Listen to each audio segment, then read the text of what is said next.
شهرها کانون‌های فعالیت جمعیتی بسیار مهمی هستند که با گذر زمان هم جمعیتشون نسبت به نقاط روستایی داره افزایش پیدا میکنه و هم اهمیت اونها در اقتصاد و نقشی که میتونن ایفا کنند روز به روز داره بیشتر میشه. در عین حال همین نقاط فعالیت جمعیتی بسیار مهم برای ادامه فعالیت‌هاشون و تأمین رفاه برای شهروندانشون احتیاج به یه چیز خیلی مهم دارن و اون مصرف انرژیه.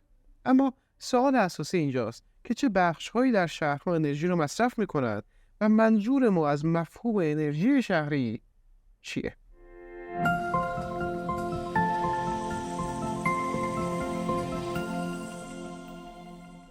سلام. اگه به پلیلیست معرفی کانال ما سر بزنید، متوجه این مسئله میشید که جدای از موضوعات مختلفی که ما در رابطه با مسائل شهری دنبال می‌کنیم، 6 موضوع رو هم به عنوان موضوعات اصلی انتخاب کردیم که امروز می‌خوایم در رابطه با یکی از اونها صحبت کنیم. یعنی مسئله انرژی در سطح شهرها.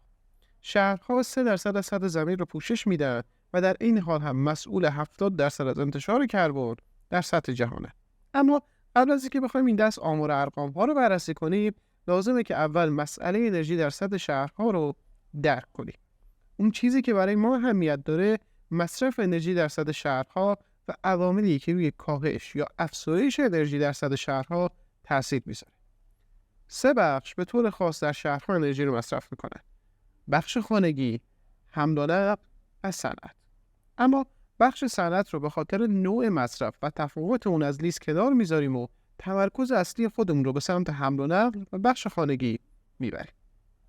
در کنار اون باید این نکته رو هم در نظر داشته باشیم که وقتی میگیم بخش خانگی، منظورمون صرفاً ساختمان‌های مسکونی نیست، بلکه باید بخش اداری و تجاری رو هم در نظر بگیریم. چرا که این بخش‌ها ارائه دهنده خدمات به بخش مسکونی محسوب میشن و به خاطر این ارتباط باید در نظر گرفته بشن. پس به طور کل صحبت ما در رابطه با ساختمان‌های شهری و یا همون بلوک‌های شهریه. این ساختمان‌ها خودشون برای موارد مختلف انرژی رو مصرف میکنن: گرمایش، سرمایش، روشنایی، آب گرم و تجهیزات. که موارد گرمایش، سرمایش و روشنایی 70% از مصرف انرژی در بخش خانگی رو شامل میشن. و در این حال هم خود ساختمان‌ها 70% از انرژی اولیه در سطح شهرها رو مصرف میکنن. اما بررسی این مسئله از طریق نگاه کردن به آمار جهانی درست نیست، چرا که عوامل مختلفی بر مصرف انرژی در سطح شهرها تأثیر میذاره. به عنوان مثال، یکی از عواملی که تأثیر خیلی مهمی بر مصرف انرژی میذاره عامل اقلیمه، به طوری که در کشور چین 24% از مصرف انرژی شهرها مربوط به گرمایشه و در اروپا این مقدار به 70% میرسه که دلیل این تفاوت اقلیم متفاوت این دو محدوده جغرافیاییه.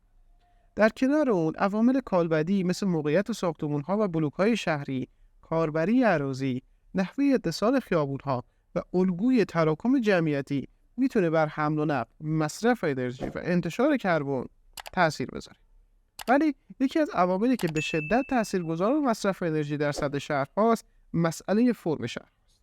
فرم و ساختار یک شهر بسته به اینکه به طور کلی پراکنده یا متراکم باشه میتونه مصرف انرژی رو کاهش یا افزایش بده.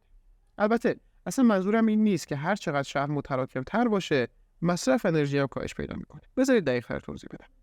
یه دیدگاه کلی وجود داره که میگه ما هر چقدر شهرهای متراکم تر بسازیم و یا ساختار فعلی شهرهامون رو متراکم کنیم میتونیم شهرها رو به سمت پیاده مداری سوق بدیم و در این حال هم با کاهش حمل و نقل در مسیرهای طولانی مصرف انرژی در این بخش رو هم بهینه کنیم. اما با متراکم کردن شهر فاصله بین بلوک‌های شهری هم کم میشه و سطوح نفوذناپذیر در شهر افزایش پیدا میکنه که این امر روی روشنایی طبیعی و بهره‌مندی از نور خورشید تأثیر میذاره و باعث ایجاد جزایر حرارتی میشه. به عنوان مثال تو شهر کوپنهاگ با افزایش تراکم مصرف انرژی در بخش سرمایش و گرمایش برای ادارات 30% و برای بخش مسکونی 19% افزایش پیدا کرد. البته نقطه مقابل این قضیه که شهرهای پراکنده هستند در زمینه مصرف بهینه انرژی بسیار ناکارآمدند و هر چقدر شهر پراکنده تر بشه مصرف انرژی مخصوصا در بخش حمل و نقل هم افزایش پیدا میکنه. بذارید یکی از شهرهای ایران رو مثال بزنم. تو مقاله‌ای به عنوان بررسی تأثیر فرم شهر بر میزان مصرف انرژی در بخش مسکونی که دکتر صدیقه لطیفی و همکاران منتشر کردند، با بررسی 6 محله در شهر همدان نتایج جالبی رو به دست آوردن. تو این مقاله 6 محله به عنوان نمونه موردی انتخاب شده. یعنی محلات حاجی و حمام قلعه که تو بافت تاریخی قرار دارند، محلات برج قربان و چرچره که در بافت قدیمی هستند و محلات سعیدیه و استادان که محلات جدیدی محسوب میشن.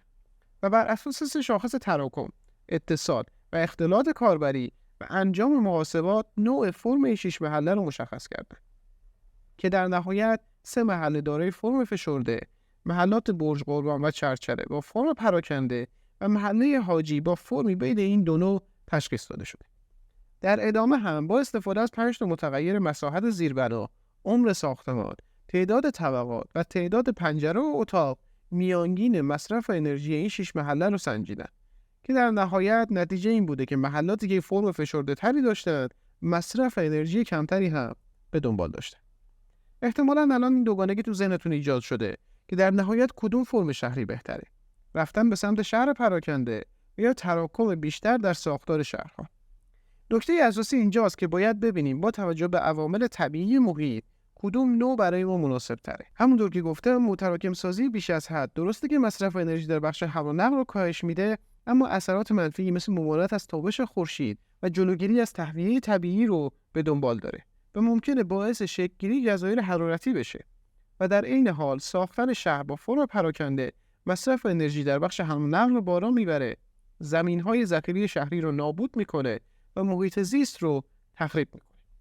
در واقع تراکم بیش از اندازه مصرف انرژی در بخش خانگی رو بالا میبره و پراکنده روی بیش از حد مصرف انرژی در بخش حمل و نقل. پس ما نیاز داریم یک نقطه تعادل بین این دو فرم بر اساس ویژگی‌های جغرافیایی هر محدوده تنظیم کنیم. اما جدایی از مسئله مصرف انرژی، تأمین منابع و یا خود منابع انرژی هم اهمیت داره. چرا که در نهایت منابعی که ما برای تأمین انرژی استفاده می‌کنیم تأثیر بسزایی بر تولید کربن و انتشار گازهای گلخانه‌ای دارند که دلیل اون هم استفاده از سوخت‌های فسیلیه. به عنوان مثال تو ایران 83% از تولید برق با استفاده از گازهای طبیعی صورت می‌گیره. و این رو هم تو ذهنتون داشته باشید که سوخت‌های فسیلی منابع دائمی نیستن و به همین دلیله که توی دهه‌های گذشته مسئله استفاده از انرژی تجدیدپذیر مطرح شده. انرژی‌هایی که خودشون انواع مختلفی دارن و برخی از اونها رو به طور خاص میتونید در مقیاس شهری استفاده کنید. البته این رو باید اشاره کنم که تأمین منابع برای مصرف انرژی و استفاده از انرژی‌های تجدیدپذیر انقدر اهمیت بالایی داره که کشور دانمارک قصد داره با ایجاد 10 جزیره مصنوعی در دل دریای شمال بخشی از انرژی خودش و کشورهای اطرافش رو از طریق توربین‌های بادی تامین کنه. و در این حال کشور سنگاپور با همکاری کشور استرالیا قصد داره با ایجاد مزارع خورشیدی در دل این کشور و انتقال انرژی به دست اومده از طریق 4200 کیلومتر کابل از زیر دریا منابع انرژی خودش رو تامین بکنه.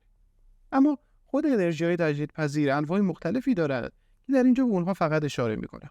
انرژی خورشیدی، انرژی باد، برقابی، زیستوده، زمینگرمایی، انرژی حاصل از موج دریا و در نهایت انرژی حاصل از جزر و مد. که از بین تمامی این انرژی‌ها انرژی خورشیدی جزء انرژی‌های تجدیدپذیریه که میشه از اون در مقیاس شهری و روستایی استفاده کرد. که تو ویدیوهای بعدی بیشتر در رابطه با انرژی‌های تجدیدپذیر و کاربردهاشون صحبت می‌کنم. اون چیزی که تو این ویدیو در رابطه با اون صحبت کردیم تعریف مفهوم انرژی شهری و عواملی که مصرف انرژی در سطح شهرها تاثیر میذاره تا بتونیم یک تصویر کلی در رابطه با این موضوع ارائه بدیم و درک این مفهوم رو ساده تر کنیم. تو ویدیوهای بعدی این پلیلیست سعی میکنیم بیشتر در رابطه با تأثیر فرم شهرها و مصرف انرژی و همینطور پتانسیلی که کشور ایران برای استفاده از انرژی‌های تجدیدپذیر داره صحبت کنیم. و اگر شما دوستان هم علاقه دارید تا در رابطه با این موضوع بیشتر بدونید، با ما در بخش کامنت ها مطرح کنید و با معرفی ما به دوستانتون ما رو در ادامه این مسیر همراهی کنید.